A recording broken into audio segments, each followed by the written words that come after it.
Hey everyone! If you enjoy these story videos, don't forget to hit the like button and subscribe to help us reach 1,000 subscribers. Your support means the world and keeps us creating more amazing stories every week.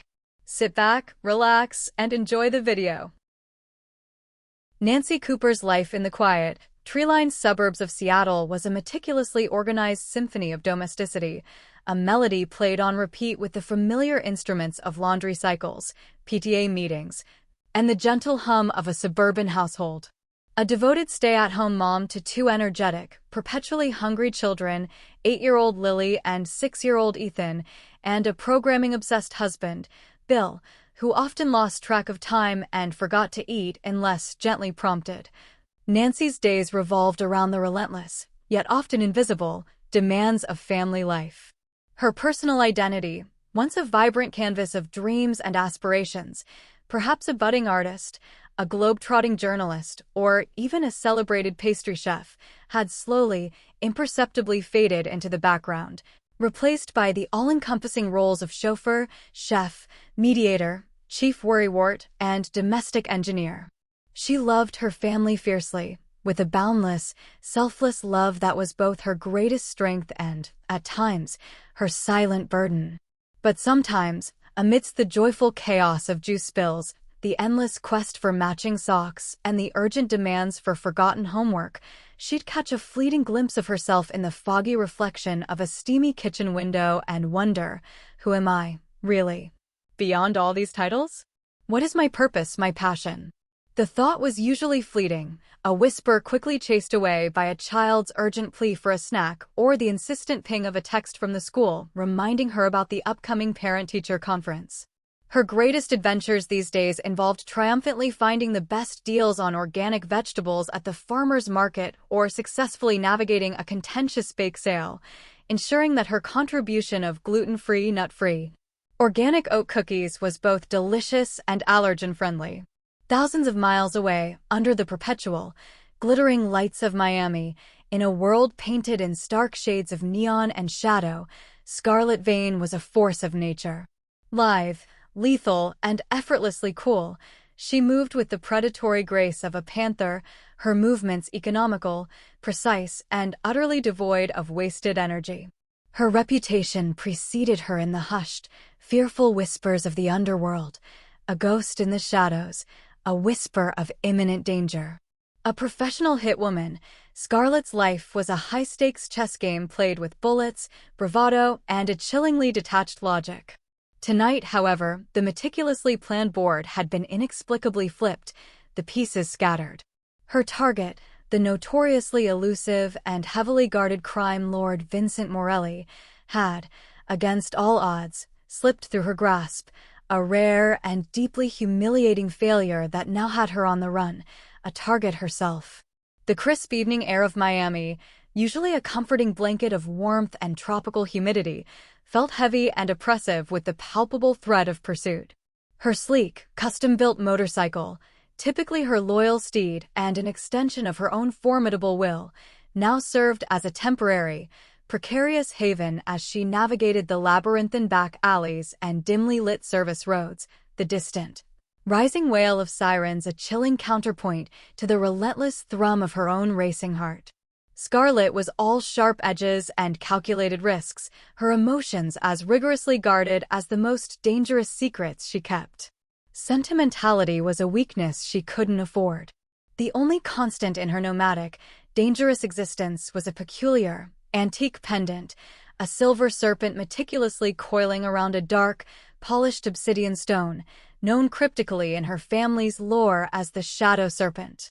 It had been passed down through generations, a seemingly innocuous trinket she wore more out of deeply ingrained habit and a faint echo of familial tradition than any overt superstition. Tonight, however, as she sped through the rain-slicked streets, she found herself clutching it tighter than usual, a subconscious anchor in the storm of her professional failure.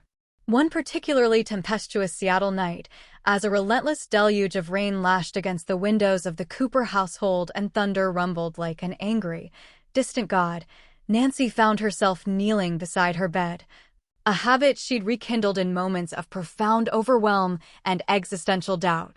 "Oh, Lord," she whispered to the turbulent heavens, her voice a fragile, almost inaudible plea against the storm's furious cacophony.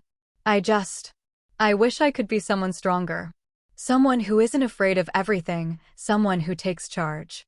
Someone who does something truly important, something more than just this."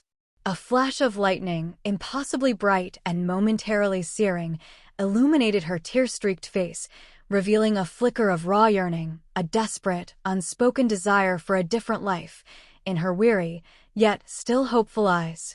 At that exact same moment, thousands of miles away, across the sprawling expanse of the country, Scarlett, holed up in a grimy, nondescript motel room on the outskirts of Miami, was pacing, her coiled tension almost palpable. The shadow serpent pendant was clutched so tightly in her hand that the silver dug painfully into her palm. The garish glow of the motel's flickering neon sign, an unreliable beacon in the storm, cast an ominous, shifting light on her chiseled features. "Damn it," she muttered, frustration coiling like a venomous snake in her gut, a rare crack in her usually impenetrable facade of composure. "I can't believe I messed up. Morelli got away. I need to be smarter. I need to be invisible. I need a clean slate. A fresh start. Anything but this crushing failure."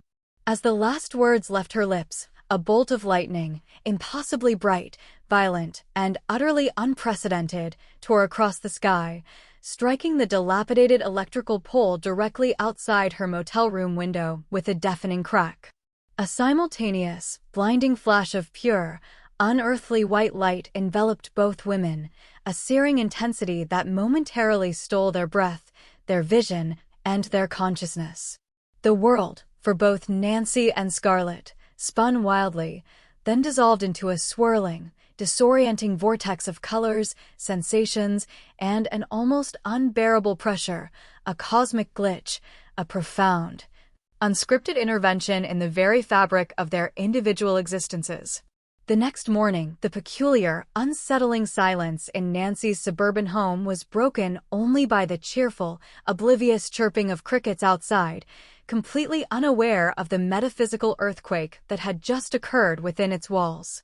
In a dimly lit, starkly unfamiliar room, Nancy Cooper, or rather, the bewildered soul of Nancy Cooper inhabiting a startlingly new vessel, blinked awake. The room was sparse, coldly functional, and utterly terrifying. The walls, instead of adorned with crayon drawings of smiling families or charming inspirational quotes, were plastered with weapon schematics, intricate wiring diagrams, and large format maps meticulously crisscrossed with red lines and target locations.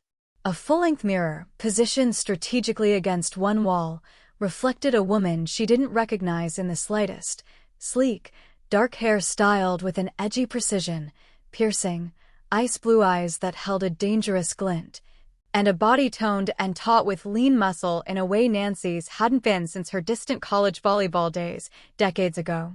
Panic, cold and sharp, seized her. Where am I? Who is this woman staring back at me? Am I kidnapped? Is this a dream? Her heart hammered a frantic rhythm against her ribs. The shrill, insistent ring of a burner phone, lying ominously on the bedside table, shattered her bewildered silence. A gruff, distinctly male voice barked through the receiver, devoid of pleasantries. "Scarlett, mission's still on. Morelli's confirmed in Miami. Don't screw it up again. Your flight leaves in 2 hours." Nancy's hand, surprisingly steady despite her inner turmoil, reached instinctively for a nearby object, a cold, heavy metallic thing resting on a leather-bound case. It was a pistol, sleek and undeniably deadly. She stared at it, then at her reflection, then back at the gun, her mind struggling to reconcile the weapon with her identity.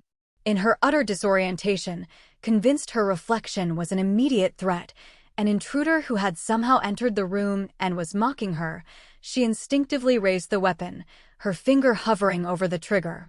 The sudden, startling, metallic click of the safety being disengaged almost made her faint from sheer terror and disbelief. She was literally inches from blowing a gaping hole in the expensive mirror, and quite possibly her own new face, when the sheer, horrifying absurdity of the situation finally registered in her scrambled brain. This isn't a kidnapping. This isn't a dream. This is. I'm her. I'm Scarlet Vane. The chilling realization hit her with the force of a physical blow, sending her reeling back onto the luxurious, unfamiliar bed, her breath catching in her throat. Meanwhile, in Nancy's bright, albeit perpetually cluttered, kitchen, Scarlet Vane, or rather, the supremely annoyed and disoriented soul of Scarlet Vane inhabiting the decidedly softer, Cuvia vessel of Nancy Cooper, opened her eyes to the unsettling symphony of domestic chaos. The usually quiet morning hum of a suburban household was instead a relentless, cacophonous barrage. Two small, sticky-fingered children, Lily and Ethan, were tugging insistently at her floral-patterned pajama pants, their young voices a relentless chorus of demands and complaints. "Mommy, I'm hungry. Where's my cereal?" Lily whined, her voice high-pitched. "Mommy, where's my blue crayon?" "Ethan took it." Ethan cried, pointing an accusing finger. The pervasive smell of burnt toast hung heavy in the air, a testament to Bill's distracted attempt at breakfast. Scarlet, who usually woke to the stark, sterile silence of a safe house or the distant, muffled thrum of a bustling city, felt a surge of unfamiliar, intense irritation course through her. This was a nightmare of epic proportions. "Mommy, I can't find my socks," her son Ethan whined again, looking up at her with wide, innocent, perpetually demanding eyes. Scarlet, her mind still desperately wrestling with the inexplicable, horrifying shift in realities, her every instinct screaming for order and control, responded with the cold, unfeeling, utterly pragmatic logic of a hitwoman facing an inconvenient, petty obstacle. "Throw them all away," she stated, her voice devoid of its usual warmth and motherly affection, flat and chillingly precise. "Socks are a weakness. An unnecessary complication. Go barefoot. It builds character." The entire Cooper family, Bill included, who had just entered the kitchen rubbing sleep from his eyes, froze, forks halfway to their mouths, exchanging bewildered, slightly terrified glances. Nancy Cooper, the loving, patient, and endlessly empathetic mother they knew, would never utter such a phrase. She worried about blisters. This was not their mom. This was something else entirely. Something dangerous and utterly unpredictable. And the day had only just begun. The command over the phone had been clear, concise, and utterly terrifying. "Scarlet, mission's still on. Morelli's confirmed in Miami. Your flight leaves in 2 hours." Nancy, still reeling from the cosmic joke that had apparently been played on her, found herself thrust into a whirlwind of unfamiliar preparations. The sleek apartment, so starkly different from her cozy, slightly cluttered home, seemed to hum with an unspoken menace. She fumbled through drawers, discovering a bewildering array of gadgets and weapons, not for baking, but for breaking. A silently whirring device that looked like a futuristic taser, a collection of knives with unnervingly sharp blades, and an assortment of passports, each bearing a different name and a surprisingly convincing, yet entirely fake, photograph of her new face. "This is insane," she thought, her stomach clenching. "I'm a PDA mom, not whatever this is." Yet an instinct, raw and urgent, pushed her forward.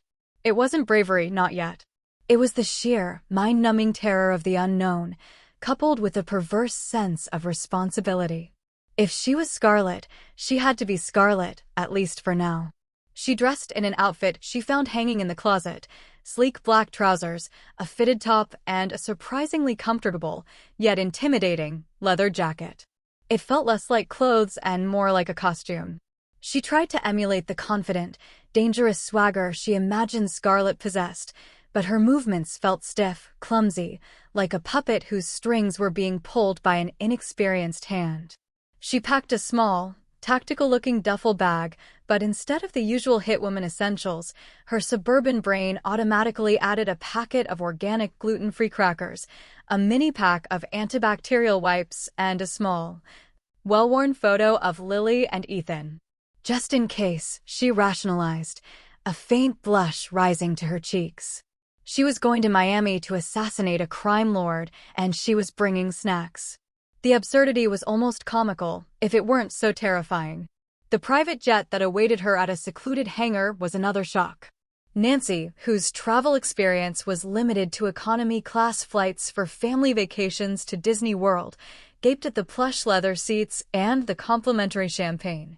She tried to maintain an air of nonchalance, mimicking what she'd seen in spy movies, but inside, her heart was a frantic hummingbird.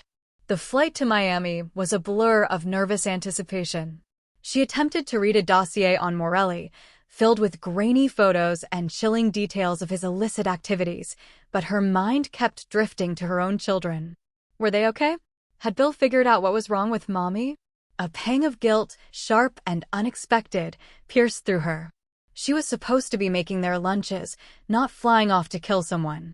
Upon arrival in Miami, the instructions led her to a lavish, beachfront hotel where Morelli was rumored to be attending a high-profile charity gala that evening. Nancy, now scarlet, stood before a closet filled with designer dresses, each one more revealing and expensive than the last. She chose a simple, elegant black gown, hoping to blend in, but even in her newfound body, she felt utterly out of place. The makeup was another challenge. She was used to a quick swipe of mascara and a bit of lip gloss. Scarlett's vanity boasted a professional arsenal of cosmetics. After several comical attempts that left her looking more like a clown than a femme fatale, she settled for a smoky eye that made her feel vaguely powerful, despite her shaking hands. The gala was a sensory overload. A glittering ballroom, chandeliers dripping with crystal, the air thick with the scent of expensive perfume, and even more expensive champagne. Nancy, trying to appear confident, teetered precariously on a pair of killer heels, her usual sensible flats a distant, comforting memory. She attempted to navigate the throng of elegantly dressed guests, murmuring polite, if slightly stilted, greetings. I specialize in floral arrangements, she stammered when a suave-looking man asked about her profession, convinced that sounding harmless was her best defense. Her cover was blown almost immediately when she accidentally spilled a glass of red wine down the pristine white shirt of a bewildered dignitary. Mortified, she bent down to apologize, her hand brushing against a concealed holster under her dress. The cold steel of the pistol sent a jolt of genuine fear through her. I actually have to use this, don't I? As she tried to discreetly readjust the weapon, her hand slipped, and the pistol clattered to the floor with an embarrassing clang, skittering right into an ornate ice sculpture of a swan, then sliding into a nearby punch bowl. Mortified, Nancy scrambled to retrieve it, plunging her arm elbow-deep into the fruity concoction, emerging dripping and utterly humiliated. The entire room seemed to momentarily fall silent, eyes drawn to the disheveled woman struggling with a gun in a punch bowl. Just as she managed to pull the sticky weapon out, her hand rummaged in her small evening clutch for a tissue, her fingers brushing against something small and metallic. It was a miniature detonator, disguised as a lipstick tube, which she had mistaken for her actual lipstick. In her panic and confusion, she inadvertently clicked the button. A small, muffled thump echoed from somewhere within her purse, followed by a series of increasingly loud, high-pitched whistles. Suddenly, a chain reaction erupted. The ornate chandeliers began to sway precariously, then one by one, started to detach from the ceiling, crashing to the marble floor with terrifying force. Simultaneously, the elaborate indoor fireworks display, meant for a grand finale, inexplicably ignited prematurely, sending showers of sparks and loud explosions across the ballroom. In the ensuing chaos, with screams, falling debris, and unexpected pyrotechnics filling the air, Nancy, stumbling blindly in her high heels, accidentally tripped over a waiter carrying a tray of appetizers. She careened forward, instinctively grabbing for something, anything, to break her fall. Her hand closed around a heavy, cast-iron frying pan from a nearby dessert station, where a chef had been preparing flambéed fruit. With a desperate yell, she swung the pan wildly, a purely reflexive action born of panic. By some utterly improbable, bizarre stroke of luck, the pan connected with the back of Vincent Morelli's head, who had just been trying to make his escape amidst the pandemonium. The notorious crime lord, utterly bewildered and caught off guard by the unexpected kitchen utensil to the head, crumpled to the ground, unconscious. The mysterious assassin had struck, and Nancy Cooper, armed with a frying pan, had completed a hit. Meanwhile, back in Seattle, Scarlett Vane, trapped in Nancy Cooper's body, was grappling with a different kind of mayhem. The initial shock of waking up in a pastel-colored bedroom, surrounded by framed family photos and the sweet, cloying smell of lavender, had slowly given way to a profound sense of disorientation and, surprisingly, a simmering rage. Throw them all away. Socks are a weakness, she had declared to Ethan, and the silence that followed had been deafening. Bill, bless his perpetually distracted heart, had tried to interject, "Honey, that's not very practical. They need socks." Scarlett had merely fixed him with a stare so cold it could freeze water, and he had wisely retreated to his programming cave. The morning had devolved into a cascade of domestic disasters. Lily, refusing to eat the unseasoned oatmeal Scarlett had sloppily prepared, had declared, "Mommy, you're being weird. And this tastes like cardboard." Scarlett had almost reflexively reached for a concealed blade, only to find her hand brushing against a comfortable, but utterly useless, cotton bathrobe. Her usual response to insubordination was swift and decisive. Here, it earned her a glare and a stomped foot. The school run was an exercise in pure frustration. She couldn't find the car keys, then struggled with the complex seatbelt buckles, and almost backed into the neighbor's prize-winning rose bush.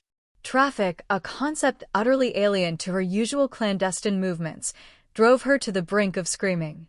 Later, while trying to decipher Nancy's cryptic chore chart, the television news had blared an astonishing headline: "Mysterious assassin takes down crime boss Morelli with kitchen weapon in Miami Gala chaos." A blurry photo of the ballroom, and a brief, chaotic clip showing something resembling a frying pan swinging through the air, flashed across the screen. Scarlett, mid-attempt at separating whites from colors in the laundry room, an absurdly intricate process, she thought, dropped a load of delicate lace unmentionables into the darks. Her jaw went slack. "No way," she muttered, staring at the screen, a flicker of bewildered respect in her icy gaze. There is no way she actually pulled that off. With a frying pan. The day continued its relentless assault on her carefully constructed hit woman psyche. She had to attend a PTA meeting, sitting awkwardly on a tiny chair, trying to make polite conversation about school fundraisers and bake sales. She found herself staring blankly when another mom asked her about the best way to get glitter out of carpet. Glitter? She thought. I deal with bullets, not glitter. She found herself almost admiring the sheer endurance required for this life. The endless stream of questions, the constant need for emotional intelligence, the relentless demands on one's patience. She realized, with a dawning, grudging respect, that Nancy, this seemingly unremarkable woman, was a master of a different kind of battlefield. A family battlefield where sharp wits and boundless compassion were the only weapons, and she navigated it without a single tactical advantage. The thought of disarming a bomb seemed infinitely simpler than mediating a fight over who got the last cookie. She was beginning to understand that Nancy Cooper, in her own way, was incredibly strong. As night fell, and she finally managed to get the children to bed after a grueling battle over story time, Scarlett's attempt at a bedtime story involved a dramatic tale of espionage and betrayal, which surprisingly made Lily cry. Scarlett sat alone in the quiet living room, nursing a cup of lukewarm, overly sweet chamomile tea. She had spent the day learning how to pack lunches, clean up spills, and pretend to care about quadratic equations. She had navigated emotional minefields and dealt with incessant noise. And she had, against all her instincts, felt something akin to protectiveness towards these two small, vulnerable humans. She still wanted her own body back, wanted her own life, but a seed of understanding, of genuine respect, had been planted. Nancy Cooper was far more formidable than her floral apron suggested. Nancy Cooper, still wearing the elegant black gown now splattered with wine and smelling faintly of fruit punch, stood amidst the wreckage of the Miami Gala, a smoking frying pan still clutched in her hand. The police sirens were growing louder, the flashing lights casting an eerie glow through the shattered windows. Vincent Morelli, the infamous crime lord, lay sprawled on the floor, an unconscious lump, a testament to Nancy's unwitting prowess. Her heart was pounding, a frantic drum against her ribs, but strangely, amidst the residual terror, a tiny spark of exhilaration flickered. I did it? She thought, utterly bewildered. I actually took down a crime lord. With a frying pan. It was ludicrous, impossible, and yet, there he was. A stern-faced, impeccably dressed man, who Nancy vaguely recognized from Morelli's dossier as his right-hand enforcer, stormed towards her, his eyes blazing with fury. "You," he snarled, pulling out a silenced pistol. "You killed him. You'll pay for this." Nancy, her suburban instincts screaming for de-escalation, instinctively threw up her hands, still holding the frying pan like a shield. "Wait. No.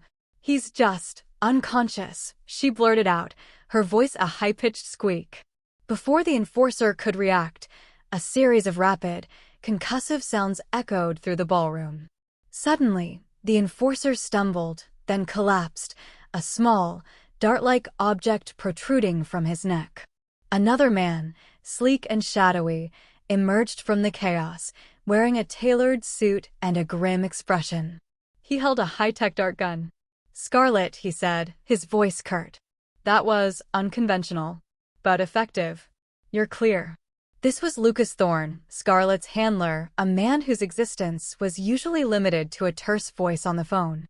Nancy stared at him, then at the unconscious enforcer, then at her sticky frying pan. "Unconventional?" she repeated faintly. "I think I just broke every rule of whatever this is." Lucas merely raised an eyebrow. "Morelli is contained. That's all that matters. Now let's go. We have a discreet exit." He led her through a hidden passage behind the kitchen, past startled chefs, and into a waiting black sedan. The drive back to the private jet was a blur. Lucas explained, in clipped, professional tones, that the mission had been a success, albeit a messy one. He seemed genuinely impressed by the outcome, if bewildered by the method. A frying pan, he mused, a flicker of something akin to amusement in his usually stoic eyes. Brilliant in its sheer unpredictability. Nancy simply nodded, too overwhelmed to correct him. She just wanted to go home. To her children. To her familiar, predictable life of carpools and casserole dishes. The image of the shadow serpent pendant flashed in her mind. "That's what did this. I need to find it." Back in Scarlett's apartment, Lucas debriefed her, meticulously recording details of the incident, even the frying pan maneuver, with a straight face. Nancy, trying to maintain her Scarlett facade, simply nodded and grunted vaguely, hoping her lack of specifics would be attributed to her supposed stoicism. "You're off the grid for a few days, Scarlett," Lucas concluded. "Lie low. We'll be in touch." He left, leaving Nancy alone once more in the intimidatingly sterile environment. She collapsed onto the sofa, the adrenaline finally draining from her. She looked at her hands, long, elegant, capable hands that had just knocked out a crime lord. They felt alien. A strange mix of pride and profound unease settled over her. She was a different person, quite literally. But deep down, she was still Nancy Cooper, the woman who worried if she'd remembered to turn off the coffee maker. She just desperately needed to find a way back. Her eyes scanned the apartment, looking for that necklace. It had to be here. She had clutched it. In Seattle, Scarlett Vane, inhabiting Nancy Cooper's body, was also grappling with the aftermath of her bizarre domestic adventures. The news report of Scarlett's unconventional success had left her both incredulous and, surprisingly, a little impressed. "A frying pan," she muttered again, shaking her head. The sheer audacity. But her focus was quickly pulled back to the more immediate, relentless demands of suburban life. The chaos of the morning had only been a prelude. The afternoon brought the terrifying prospect of a trip to the grocery store. Nancy, apparently, was a meticulous planner, her shopping list a multi-page document categorized by aisle. Scarlett, accustomed to foraging for supplies in dimly lit back alleys, found the brightly lit, overflowing aisles of the supermarket a claustrophobic nightmare. The cheerful music grated on her nerves. When a kindly old lady blocked her way with a slow-moving cart, Scarlett's instinct was to shove her aside. Instead, she had to grit her teeth and politely say, "Excuse me." The experience was utterly exhausting. Upon returning home, she was ambushed by Lily and Ethan, who demanded to be taken to the park. Scarlett, whose idea of outdoor activity involved target practice, found herself pushing children on swings, a bewildering exercise in passive resistance. Ethan fell and scraped his knee, and Scarlett, who knew how to patch bullet wounds, found herself completely at a loss with a simple band-aid. Her attempts at comfort were stiff and awkward. "It builds resilience," she said, trying to mimic Nancy's gentle tone, but it came out sounding like a military command. Lily burst into tears, insisting, "You're not Mommy. Mommy gives hugs." That evening, dinner was another culinary catastrophe. Scarlett's idea of a meal involved dehydrated rations or whatever she could scavenge. Nancy's kitchen, however, was filled with a dizzying array of spices, organic ingredients, and cookbooks. Scarlett attempted to follow a recipe for lasagna, a dish Nancy apparently excelled at. It quickly devolved into a culinary battlefield. She confused oregano with basil, oversalted the sauce, and almost set the oven on fire. The resulting dish was an inedible, burnt offering that Bill, ever the diplomat, tried valiantly to eat before discreetly pushing it aside. "Honey," he said gently, "are you feeling all right? Maybe we should just order pizza tonight." Scarlett just stared at him, a flicker of genuine bewilderment in her eyes. Ordering food? What kind of operation was this? Later, as she finally got the children into bed, exhausted and emotionally drained, Scarlett found herself staring at a framed photo of Nancy, smiling brightly, surrounded by her family. A strange, unfamiliar emotion stirred within her. She had always viewed civilians with a mixture of disdain and indifference. They were soft, weak, irrelevant to her world.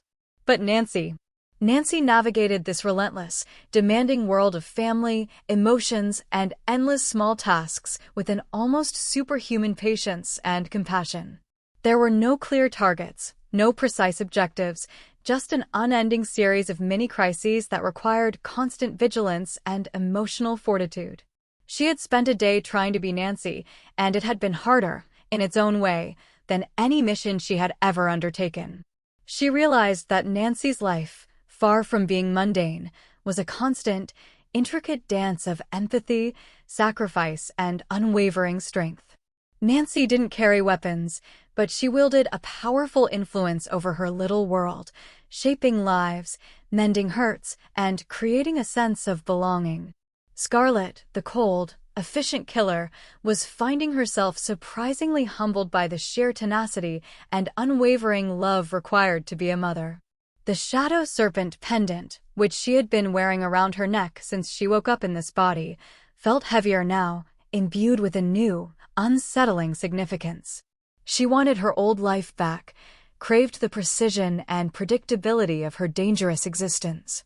But a grudging, nascent respect for Nancy Cooper, the woman who could conquer a crime lord with a frying pan and navigate the emotional minefield of a PTA meeting, was beginning to take root.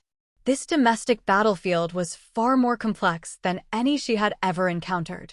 Nancy, still inhabiting Scarlett's sleek, dangerous body, paced Scarlett's apartment like a caged tiger, the unsettling stillness of the place amplifying her anxieties.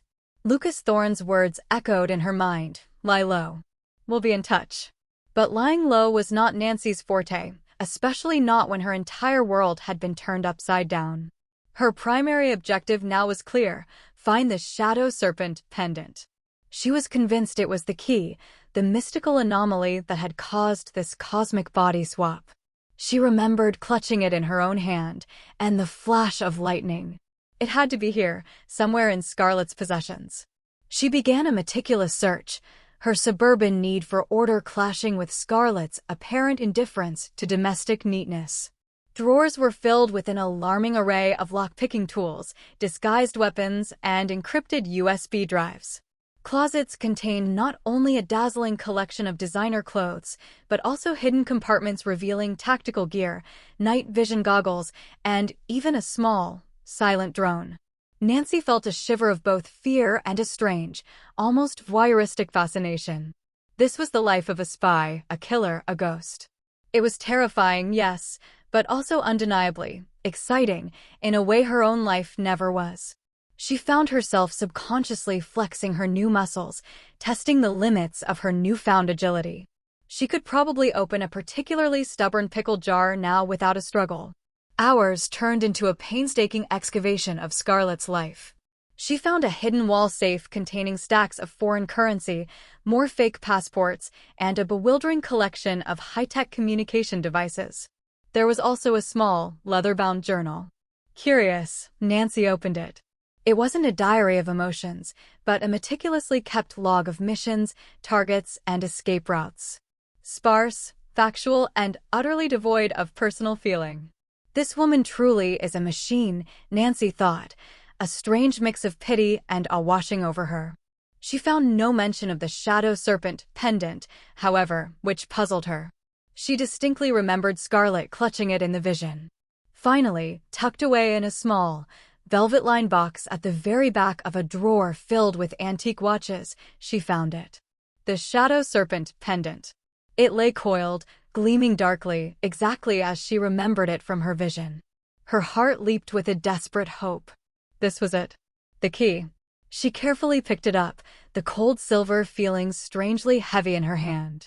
A faint hum, almost imperceptible, seemed to emanate from the stone. She looked around the apartment, then at her reflection. "Please," she whispered to the pendant, "to the universe, take me home." Nothing happened. The room remained the same, her reflection still Scarlett's. A wave of crushing disappointment washed over her. It's not that simple, is it? She realized then that perhaps it wasn't just touching it, but a combination of factors. The lightning, the specific moment of their wishes. She needed to find Scarlett. She needed to understand what had truly happened. But how? She was Scarlett Vane, currently off the grid. She had no idea where her original body was or how to contact her. The anonymity that protected Scarlett also trapped Nancy. She tried using Scarlett's various communication devices, but they were all encrypted, demanding passcodes she didn't possess. The frustration mounted. She was a super spy with no operational knowledge. She was a Lamborghini stuck in first gear. Defeated for the moment, Nancy slumped into a sleek, minimalist chair. She pulled out the photo of her children and husband, tracing their faces with her thumb. "I'll get back to you," she vowed, a new resolve hardening in her borrowed gaze. Back in Seattle, Scarlett Vane, still trapped in Nancy Cooper's seemingly innocuous body, was finding her carefully constructed hit woman persona cracking under the relentless pressure of suburban life.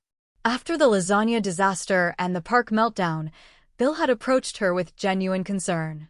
"Nancy, honey," he began, "you've been different. Are you stressed? Overwhelmed? Maybe you need a spa day? Or to talk to someone?" Scarlett had narrowed her eyes. Talk to someone? This man has no idea. She considered simply knocking him out and escaping, but the sheer logistical nightmare of doing so while in this body, with 2 children to explain it to, stopped her. Her attempts to mimic Nancy were becoming increasingly unconvincing. She tried to make small talk with the neighbors, but her blunt, direct questions about their security systems and local police response times earned her suspicious glances. Lily and Ethan, with the unerring intuition of children, were growing increasingly wary. "Mommy doesn't usually say affirmative when we ask for juice," Lily observed during breakfast. Ethan, ever practical, added, "and Mommy usually lets us watch cartoons, not documentaries about tactical maneuvers." Scarlett's greatest challenge came when she had to attend a meeting at Lily's school regarding a minor playground dispute. Nancy, it seemed, was the kind of mom who championed school spirit and fair play. Scarlett, on the other hand, was used to solving disputes with intimidation and, if necessary, brute force. The principal, a kindly but firm woman named Miss Davison, began explaining the intricate social dynamics of the playground. Scarlett listened, her brain processing the information like a tactical report. When one of the other mothers, a notoriously pushy woman named Brenda, started loudly complaining about Lily, Scarlett's killer instincts flared. She leaned forward, her voice dropping to a low, dangerous growl that would have sent hardened criminals running. "Perhaps," she said, her eyes fixed on Brenda, "you should consider focusing on your own child's behavior before casting judgment on others. Unless, of course, you prefer to face unforeseen consequences." Brenda, momentarily stunned by the sheer intensity of the mom's glare, actually flinched. Miss Davison cleared her throat awkwardly. "Mrs. Cooper, perhaps we can resolve this with a calmer approach?" Later, alone in Nancy's kitchen, attempting to bake cookies, an activity Nancy apparently found therapeutic, Scarlett found profoundly irritating. She found herself staring at the shadow serpent pendant around her neck.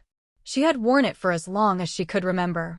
It was an anchor, a piece of her past. She remembered clutching it just before the lightning strike. This has to be it. She hadn't realized she still had it until Bill had pointed it out, thinking it was a new necklace Nancy was wearing. She ran her thumb over the smooth, dark stone. She understood now what Nancy must have felt. The desperation to return. The helplessness of being trapped. A surge of genuine, unsettling empathy washed over her. She, Scarlett Vane, the emotionless assassin, was feeling empathy. It was a foreign, unwelcome sensation. This domestic life, so soft and vulnerable, was chipping away at her hardened exterior. She had spent her life avoiding attachments, eliminating weaknesses. Yet here she was, worrying about getting Ethan's juice box and feeling a strange protectiveness over Lily's bruised feelings. She even found herself missing the precise, predictable chaos of her own life. She picked up a local newspaper, scanning the headlines. An article about the Miami Gala jumped out at her, detailing the unprecedented takedown of Vincent Morelli by a mysterious, pan-wielding assassin. The accompanying blurry photo, despite the poor quality, clearly showed her old body. "She's good," Scarlett muttered, a grudging admiration in her voice. Surprisingly good. And incredibly lucky. She realized then that Nancy, in her own way, had a formidable, albeit completely unconscious, skill for disruption. She knew she had to find Nancy. This body, this life, was stifling her. But more than that, a strange sense of obligation was growing. Nancy needed her body back. And Scarlett, to her own profound shock, was starting to feel a tiny flicker of affection for the soft life she was temporarily inhabiting. The children, for all their incessant demands, were not entirely unbearable. And Bill, despite his obliviousness, was genuinely kind. This was an entirely new kind of mission, and for the first time in her life, Scarlett Vane didn't have a tactical plan. She only knew she had to find a way to switch back. Days bled into a bewildering week for Nancy, trapped in Scarlett's formidable body. She meticulously searched the apartment, not just for clues, but for a semblance of control. She spent hours poring over Scarlett's journals and electronic files, trying to decode the labyrinthine world of espionage and contract killing. The more she learned, the more horrified, and yet strangely fascinated, she became. Scarlett Vane wasn't just a hitwoman. She was a ghost, a legend in certain circles, known for her surgical precision and utter ruthlessness. Nancy, a woman whose biggest moral dilemmas involved choosing between organic and conventional produce, found herself confronting a reality far darker and more complex than anything she could have imagined. She discovered a network of safe houses, dead drops, and a complex system of aliases. The anonymity that once protected Scarlett now felt like a suffocating cage for Nancy.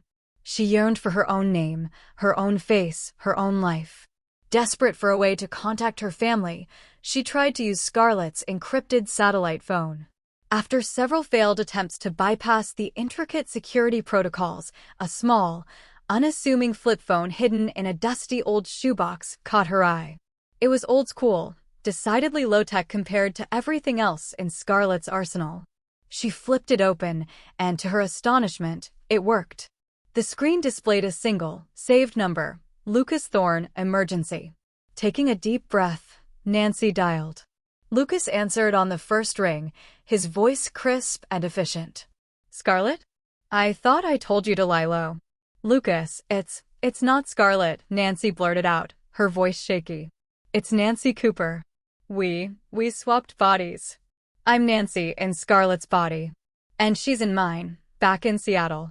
A long, incredulous silence followed. Then Lucas let out a short, humorless laugh. Right, Scarlett. Very funny. A new tactic to explain away the frying pan incident? Creative. No, I'm serious. Nancy insisted, her desperation rising. I don't know anything about being a hit woman. I'm a mom. I bake. I volunteer at school. I accidentally knocked out Morelli with a pan because I was trying to find my lipstick. And I'm wearing a photo of my kids in my bra, for crying out loud. Another pause, longer this time. Lucas was a man who dealt in facts and hard data. The photo of her kids in her bra, detail, absurd as it was utterly un-Scarlett-like.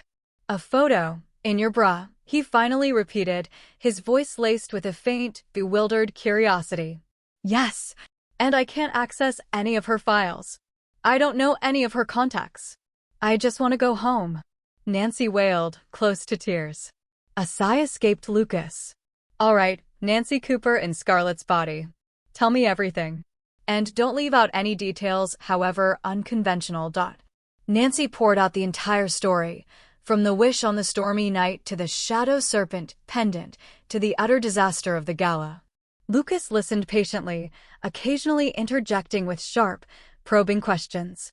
By the end, he sounded intrigued. The shadow serpent, he mused.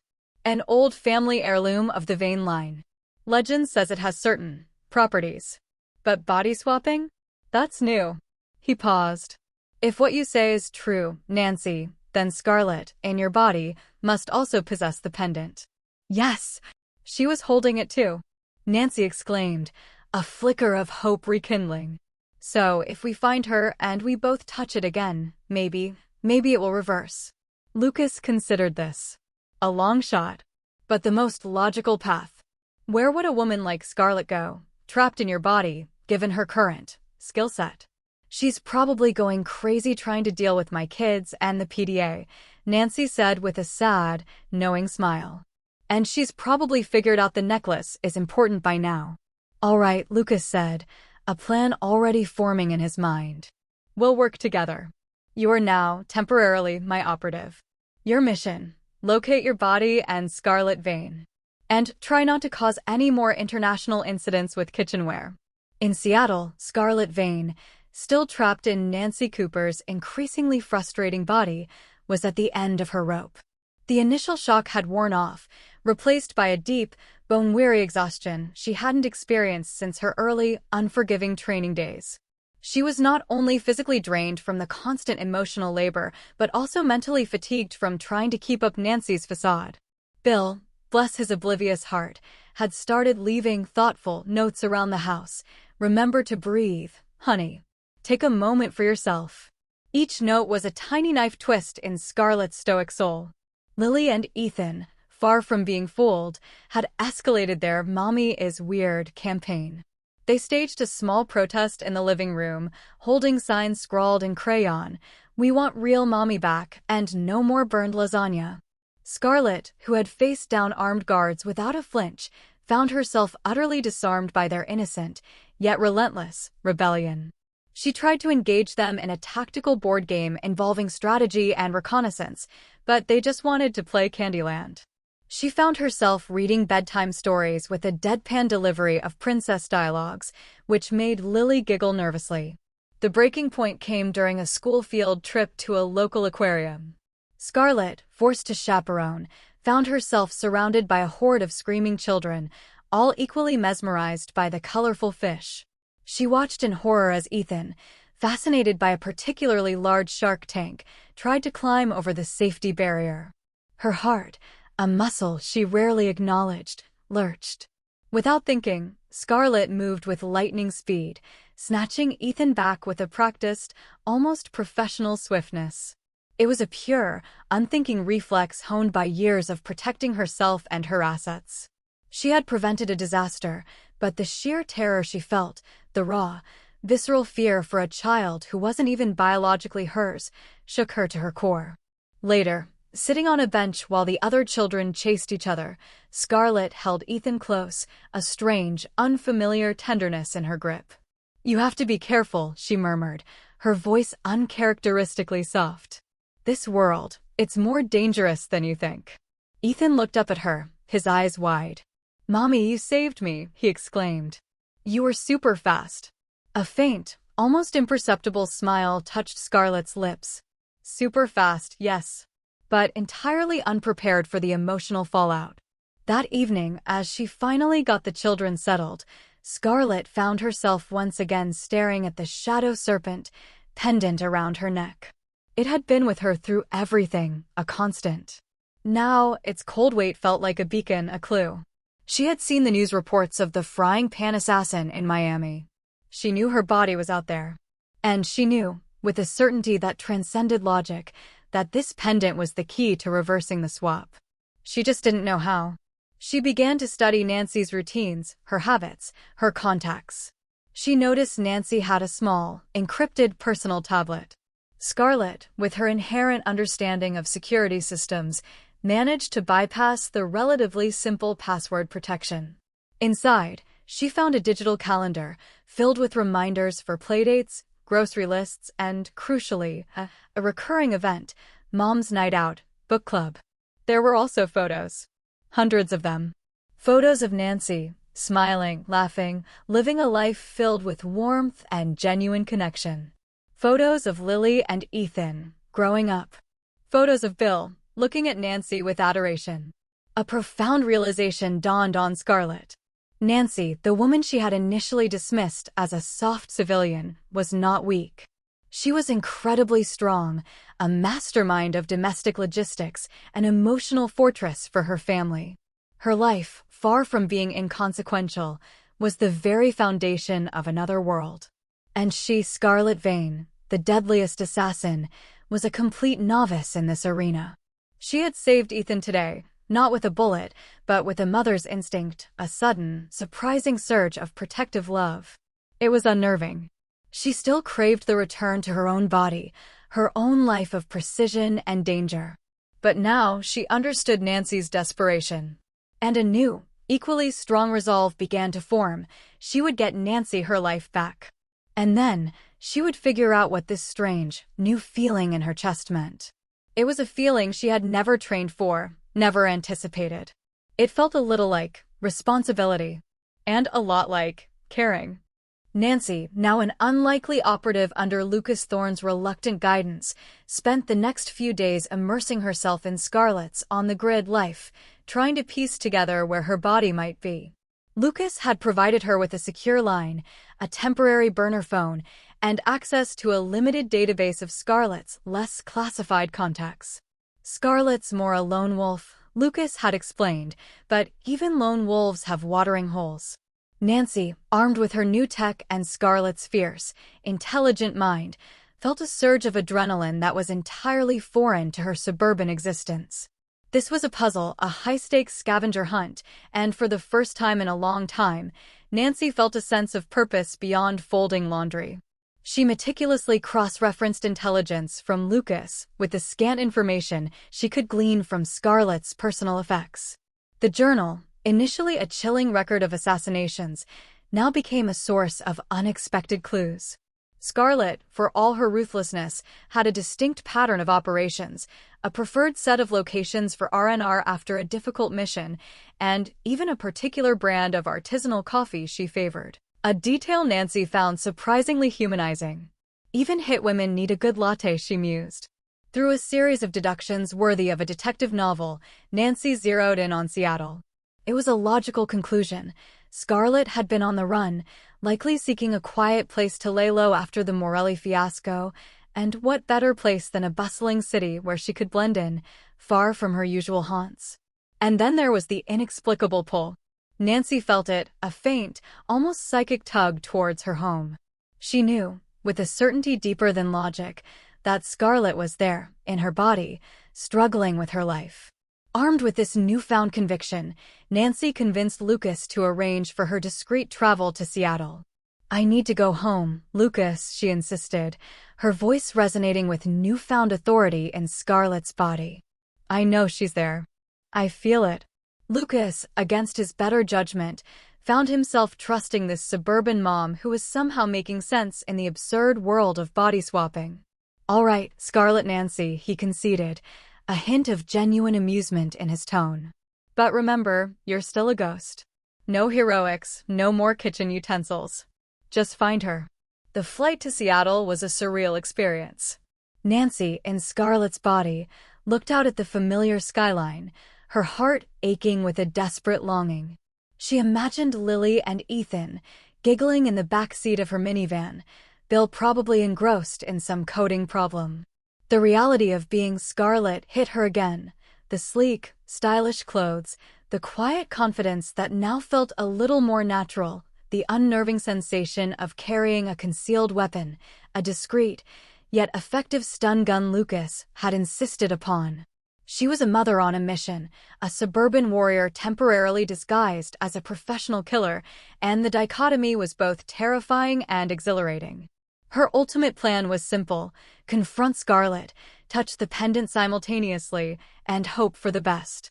Meanwhile, in Seattle, Scarlett, trapped in Nancy Cooper's body, was also making significant strides towards understanding her bizarre predicament and locating her counterpart. The aquarium incident, where she had felt that profound, unexpected surge of protectiveness for Ethan, had been a turning point. It had shattered her emotional barriers, leaving her vulnerable to feelings she had long suppressed. She realized that Nancy's strength wasn't just in managing a household, it was in the boundless, unconditional love she possessed, a force more potent than any weapon Scarlett had ever wielded. Armed with Nancy's tablet, Scarlett began her own investigation. She meticulously reviewed Nancy's digital life, from her social media posts to her school email communications. She found an abundance of photos, stories, and anecdotes about Mrs. Cooper, the beloved, active mom. The picture she formed was of a woman deeply ingrained in her community, a linchpin of her family. And then, there was the shadow serpent pendant, still hanging around her neck, a constant reminder of the bizarre incident. She remembered Nancy clutching it in her vision. The connection was undeniable. Scarlett's analytical mind, usually focused on enemy movements and extraction points, was now applied to suburban logistics. She triangulated the time of the lightning strike, the pendant, and Nancy's wish. She connected it to the news reports of the Miami Gala, confirming that her body was still active. And then a new thought struck her. If she was Nancy and Nancy was Scarlett, then the shadow serpent had to be the catalyst. She needed to find Nancy, and they both needed to touch the pendant again. But how to find Nancy?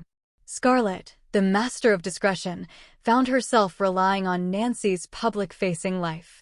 She checked Nancy's calendar for events, local community groups, anything that might draw someone to Seattle. It was then she saw it, a notice for the annual Seattle Community Garden Festival, a major event Nancy had been actively organizing for months. It was a long shot, but if Nancy as Scarlett was trying to blend in, she might gravitate towards public events that were familiar to her old self. Or, more precisely, if Nancy was truly committed to getting back to her life, she would intuitively seek out places linked to her identity. The Community Garden Festival was Nancy Cooper's spiritual home. As the day of the festival approached, Scarlett found herself practicing Nancy's smile in the mirror, trying to soften the hard edges of her expression. She even attempted to bake a batch of Nancy's famous zucchini bread, determined to make a more convincing impression. The result was marginally better than the lasagna. She had also started to feel a strange, almost maternal affection for Lily and Ethan. Their innocent questions, their demands for hugs, their unwavering belief in their mommy, had chipped away at her armor. She was still Scarlett Vane, and she still longed for her own life, but she was no longer just an assassin. She was a temporary mother, and she had a new, unexpected mission: to protect this family until their real mom returned. The thought of Nancy navigating her dangerous world brought a mix of apprehension and a strange, almost protective pride. Nancy had taken down Morelli, albeit unconventionally. She had a surprising aptitude for chaos. But she was still a civilian. Scarlett knew she had to facilitate the switch back, not just for herself, but for Nancy, for Bill, and for these two children who deserved their real mother. She carefully packed a small bag, making sure the shadow serpent pendant was easily accessible around her neck.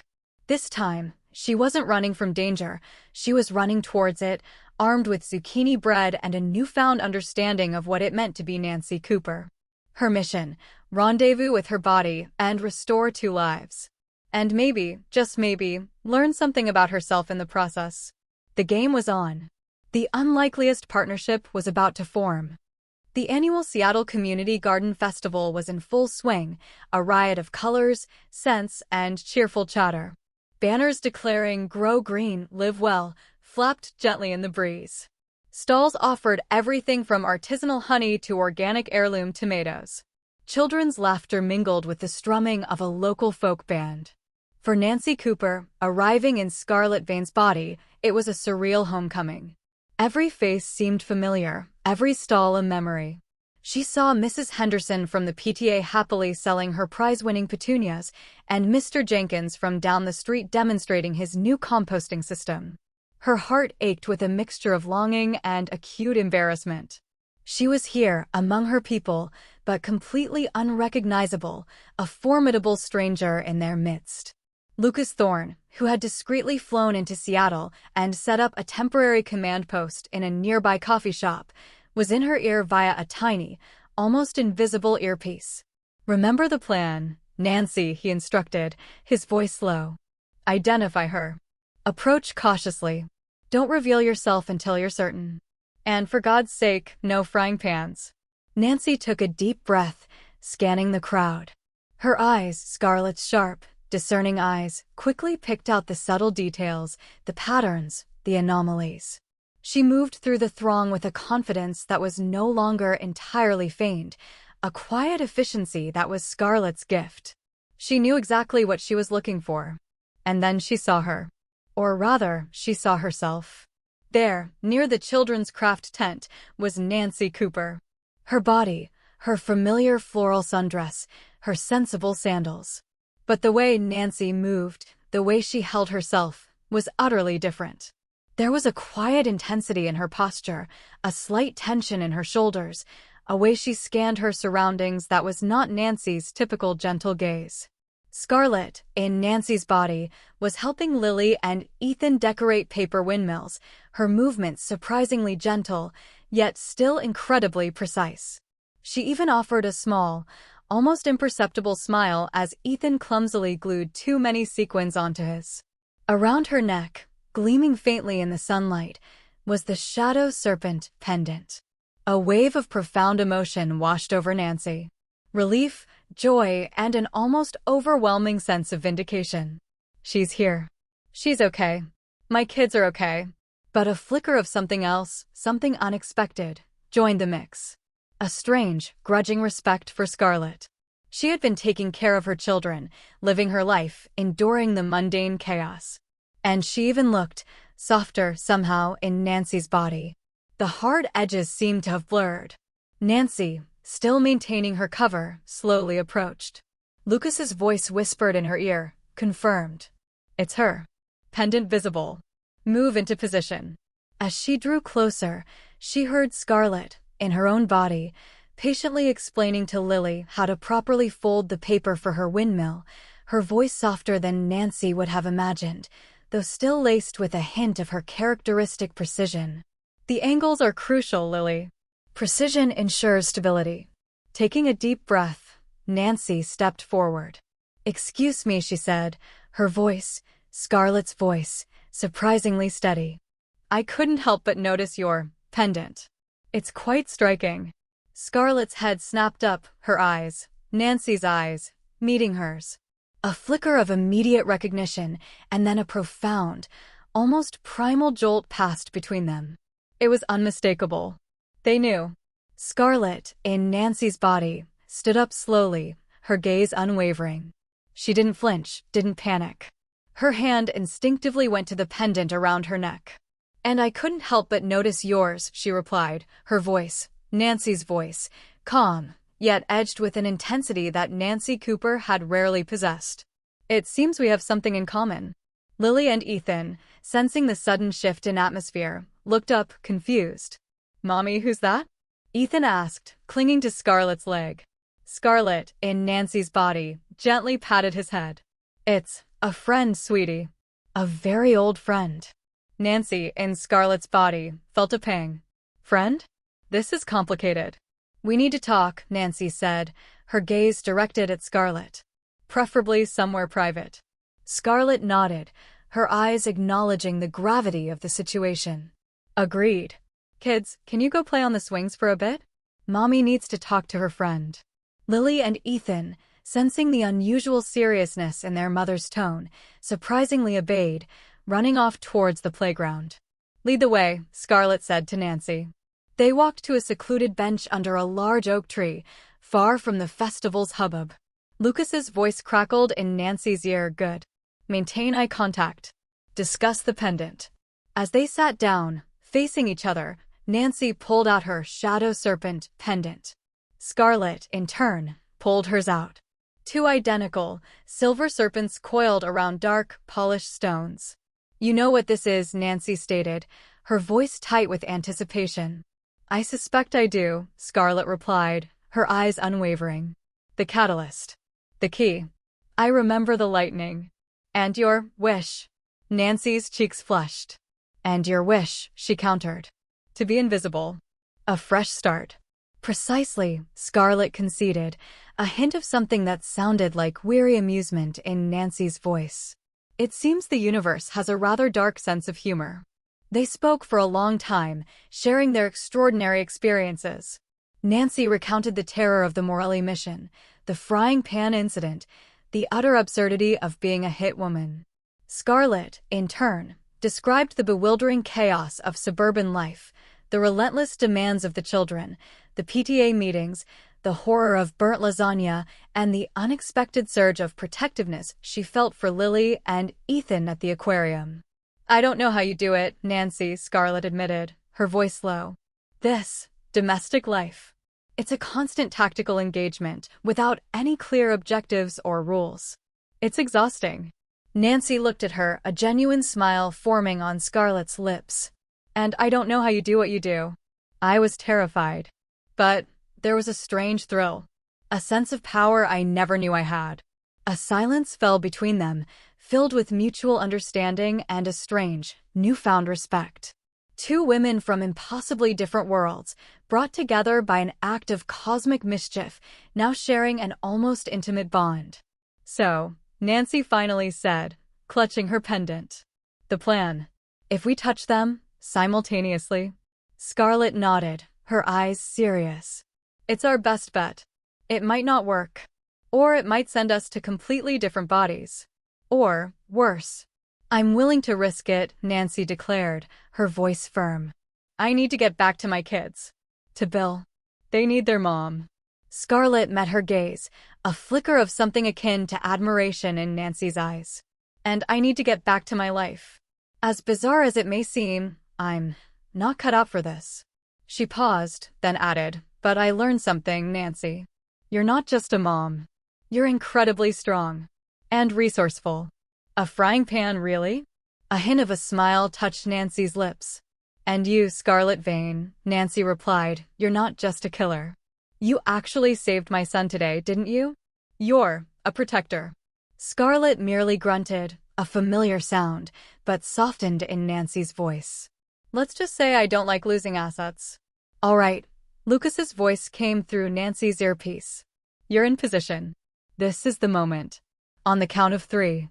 Both pendants in hand. Simultaneous contact. Good luck, Scarlett Nancy." Nancy took a deep breath, her heart pounding. She looked at her hands, Scarlett's hands, and then at Scarlett, in her own hands, clutching the pendant. They looked at each other, two women about to gamble everything. "1," Nancy whispered. "2," Scarlett echoed.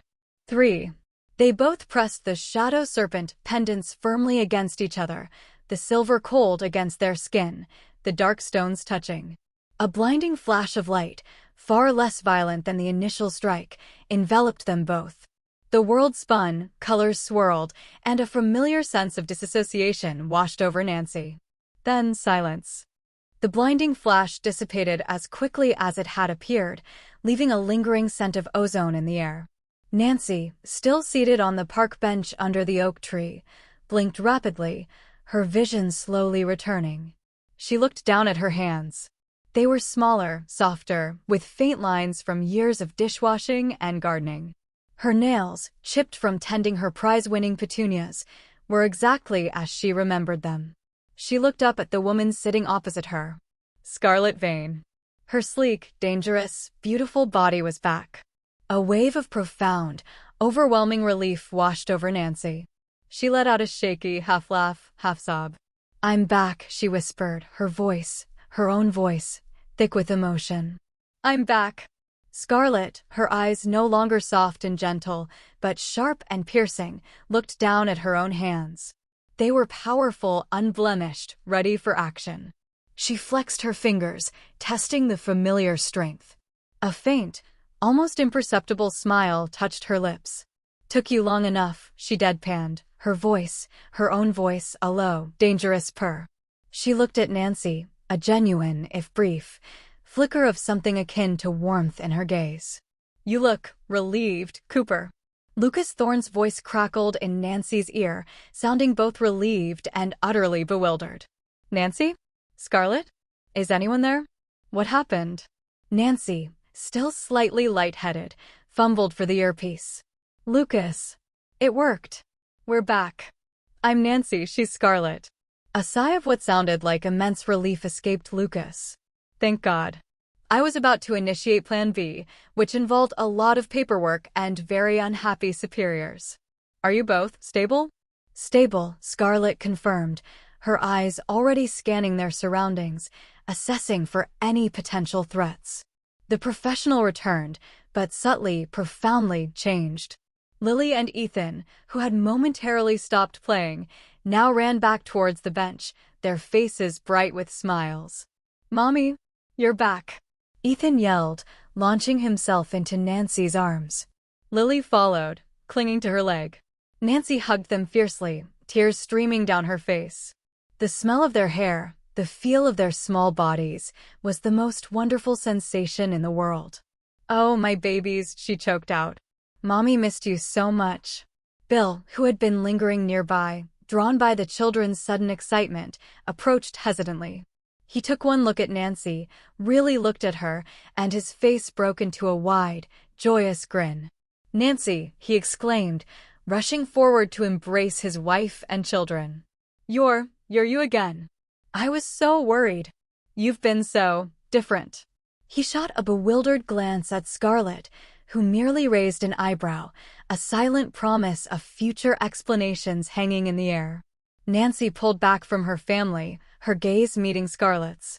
The other woman stood a little apart, a solitary figure in the vibrant chaos of the festival, the shadow serpent pendant now tucked discreetly beneath her shirt.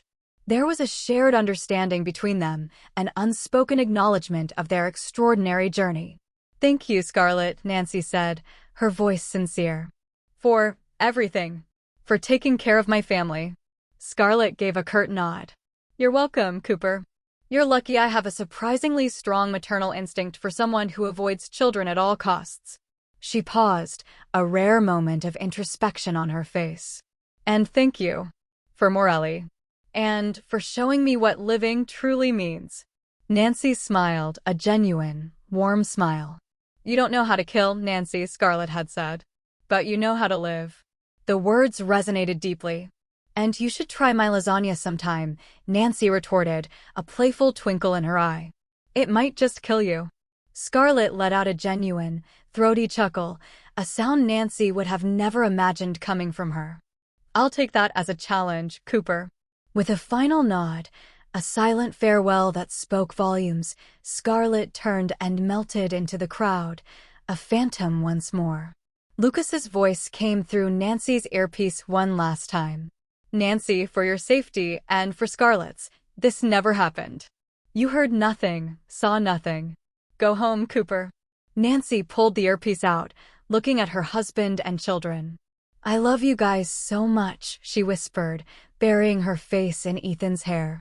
Weeks later, life in the Cooper household had returned to its familiar rhythm, yet with a subtle shift. On the local news, a brief report flashed across the screen. Unprecedented chaos at Miami Gala still under investigation. Mysterious assassin vanishes without a trace. Nancy simply smiled, a private, knowing smile, as she turned off the TV. Honey, what was that about? Bill asked, looking up from his laptop. Oh, just some old news, Nancy replied, stirring her famous lasagna on the stove. This batch, of course, was perfectly seasoned. You know, Bill, I've been thinking. I think I'm going to take a self-defense class. Bill blinked, surprised but intrigued. Really? That's great, honey. What brought that on? Nancy just winked. Just a feeling. A strong feeling that it's good to be prepared. Miles away, in a distant, undisclosed location, Scarlett Vane was preparing for her next mission. She moved with her usual lethal grace, but there was a subtle change in her demeanor. A fraction less cold, a fraction more observant. Around her neck, the shadow serpent pendant gleamed, a constant reminder of her strange sojourn into normalcy. She found herself subconsciously checking her comms for any unusual mommy alerts. She even caught herself almost reaching for a non-existent Band-Aid when she nicked her finger cleaning a knife. Suddenly, Nancy Cooper, thousands of miles away, let out a loud sneeze. At the exact same moment, Scarlett Vane, in her isolated safe house, also let out a surprisingly loud, uncharacteristic sneeze. Both women paused, a flicker of bewildered amusement crossing their faces. The connection, however tenuous, remained. The screen faded to black, and a simple truth appeared in elegant script. Sometimes, you have to live someone else's life to truly understand your own.